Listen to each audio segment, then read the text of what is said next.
अस्सलाम वालेकुम। मैं हूं जाबिर बेग। उम्मीद करता हूं कि आप सब लोग खैरियत से होंगे।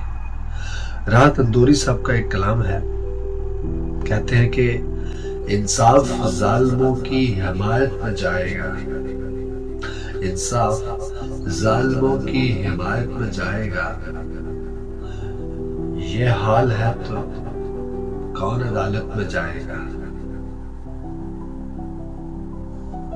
दस्तार नोच नाच के अहबाब ले उड़े, दस्तार नोच नाच के अहबाब ले उड़े। सर बच गया है, ये भी शराफत में जाएगा। दोज़ख के इंतजाम में उलझा है रात दिन, दावा ये कर रहा है कि जन्नत में जाएगा।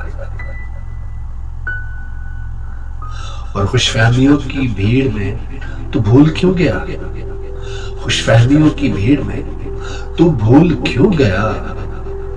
पहले मरेगा बाद में जन्नत में जाएगा। वाकिफ है खूब झूठ के फन से ये आदमी, वाकिफ है खूब झूठ के फन से ये आदमी जरूर सियासत में जाएगा। इंसाफ जालिमों की हिमायत में जाएगा। ये हाल है तो कौन अदालत में जाएगा।